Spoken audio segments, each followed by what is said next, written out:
Thanks so much for being here. I have been called out for my no mask stance. So in this segment, I want to make my full anti-mask case. Let's begin the presentation.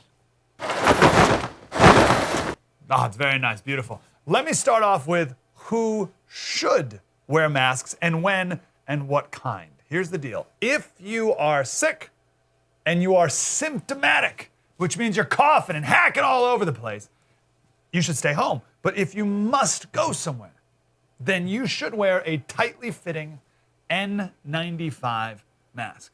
That's the conditions. You're sick, symptomatic, you have to go somewhere, you slap one of those puppies on. Everywhere else, anywhere else, anyone else, there's no need to wear one ever. I'm talking about surgical masks, I'm talking about those blue masks, I'm talking about the cloth masks, etc. All right, Slater, what's your evidence? Let's begin with an appeal to authority. This is Michael Osterholm.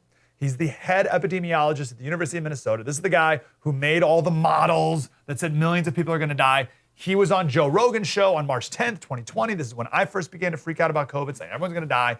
He is now on Biden's task force, one of the top guys on Biden's task force, not Trump's task force, Biden's task force. Far left guy, here he is on CNN last week.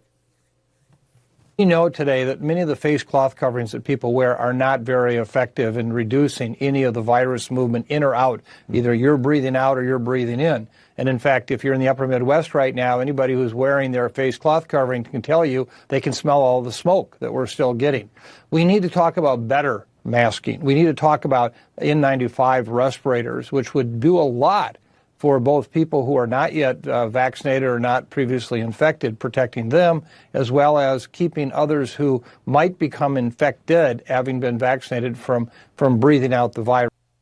Okay, so he's talking about N95 at the end, but in the beginning he's talking about your basic regular surgical cloth mask and how they don't do anything. That's not a right-winger there. He's on Biden's task force, all right?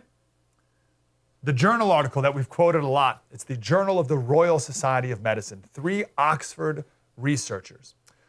The National Health Service, the government medicine over there, they needed to make some cuts. They were running out of money. So these researchers said, well, I don't know, what about these surgical masks? Do they even do anything? Do we need to be spending $10 million a year on surgical masks? Do they work? And they ran a bunch of studies, and they looked back on a bunch of studies, and they concluded, no, they don't. They don't do it. They don't stop bacteria particles. They don't stop virus particles.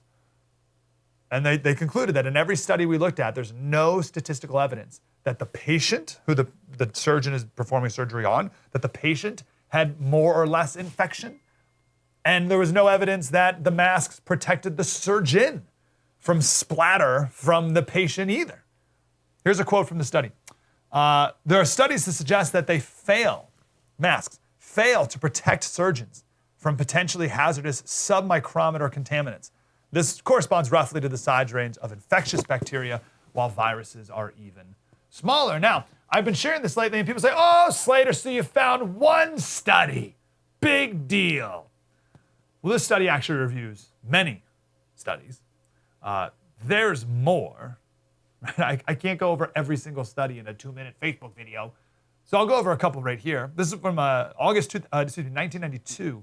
Surgical masks may not be sufficient to remove the submicrometer size aerosols containing pathogens to which these healthcare workers are potentially exposed. Now, this is an argument people say this, like, wait, Slater, we're not blocking the virus particles, we're blocking the aerosols that the virus particles are inside of. No, you're not. That's that study from 1992. Here's another one from 2005. Some surgical masks may let a significant fraction of airborne viruses penetrate through their filters, providing very low protection against aerosolized infectious agents in the size range of 10 to 80 nanometers. And the fraction they were talking about was 85%. 85% penetrate through the mask. So you're saying, oh, but Slater, I've seen all these studies that say masks work. First of all, have you, or have you just seen cartoon graphics from CNN about how they work? But even if you have seen a study about how they work, surely they're talking about N95 masks, which is my point. If you're sick and coughing up everywhere, then you should wear an effective mask, and that's an N95 mask. Surgical masks are nothing. So stop strapping them on my kids. Stop making me wear them everywhere I go. All right, so there's that. Let's move on to common sense. There's an engineer who was quoted in the Telegraph in England recently, and he said, doctors and researchers, they're great at what they do, right? But they're terrible at understanding microscopic size proportions. And we all are, right? Humans are very bad at risk assessment, and humans are very bad at understanding really big things and really small things. Like if I tell you to imagine a trillion, whatever, balls, or a trillion chickens, right? You can't, like a trillion, we can't, too big. And if I tell you to visualize a nanometer, it's too small, you can't. Our brains can't comprehend it. And this guy's an engineer and he deals with really, really small things. And he says the gaps in the fabric of a cloth mask is 500,000 times bigger than a virus particle.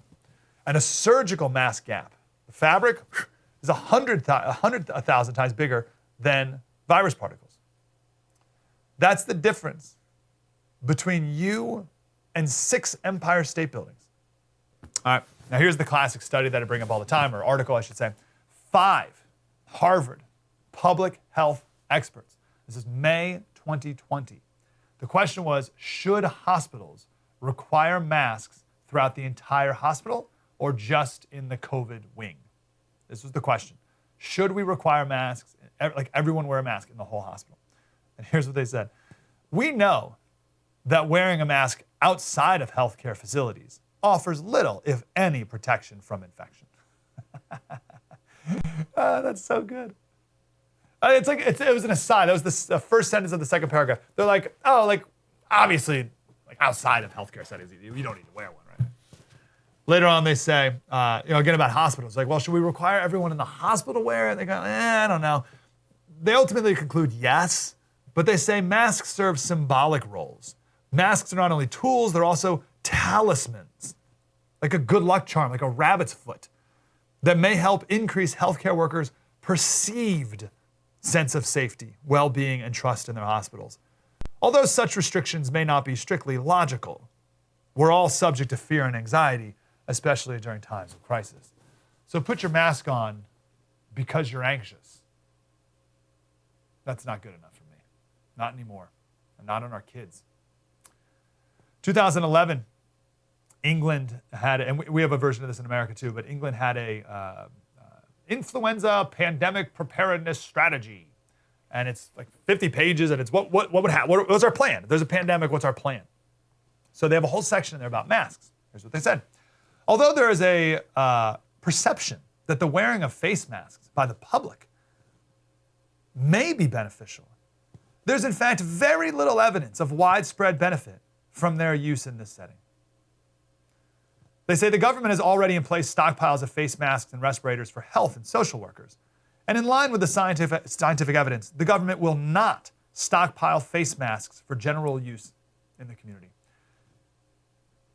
It has been scientific consensus, it's been policy consensus, it's been medical consensus for decades that masks are not necessary for people in normal life. That's my presentation. I look forward to your rebuttal.